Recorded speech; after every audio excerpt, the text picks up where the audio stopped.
গাজার শান্তি পরিষদ আদলে দমে শান্তি স্থাপনের আড়ালে একটি বিশাল সামরিক ঘাঁটি নির্মাণের গোপন পরিকল্পনা করেছেন ট্রাম্প প্রশাসন। ব্রিটিশ সংবাদ মাধ্যম দ্য গার্ডিয়ানের ফাঁস হওয়া নথি অনুসারে দক্ষিণ গাজার শুষ্ক সমতলে প্রায় ৩৫০ একর জায়গা জুড়ে এই ঘাঁটি গড়ে তোলা হবে, যেখানে ৫,০০০ সেনা সদস্য থাকবেন এবং এটি আন্তর্জাতিক স্থিতিশীলতা বাহিনী ISF এর প্রধান অপারেশনাল কেন্দ্র হিসেবে ব্যবহার করা হবে।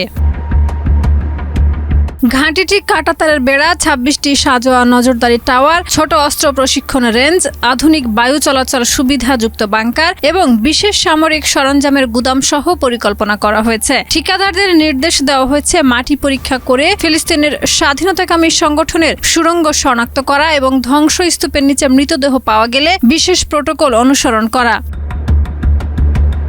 অন্যদিকে ১৯ ফেব্রুয়ারি ওয়াশিংটন ডিসিতে শান্তি পরিষদের প্রথম বৈঠকে মার্কিন প্রেসিডেন্ট ডোনাল্ড ট্রাম্প ঘোষণা করেছেন $10 বিলিয়ন অনুদান। বৈঠকে ইন্দোনেশিয়া ৮,০০০ সেনা পাঠানোর প্রস্তাব দিয়েছে এবং কাতার ও সৌদি আরব সহ মধ্যপ্রাচ্যের দেশগুলো অর্থ সহায়তার প্রতিশ্রুতি দিয়েছে। তবে ফিলিস্তিনিদের কোনো প্রতিনিধি ছাড়াই অনুষ্ঠিত এই বৈঠকে ইউরোপীয় দেশগুলো অংশ নেয়নি।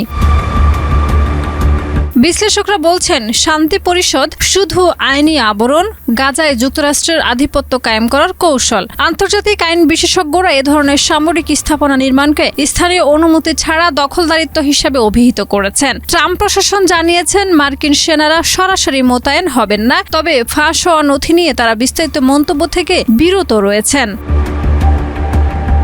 শাহিদা রুবি, মাই টিভি।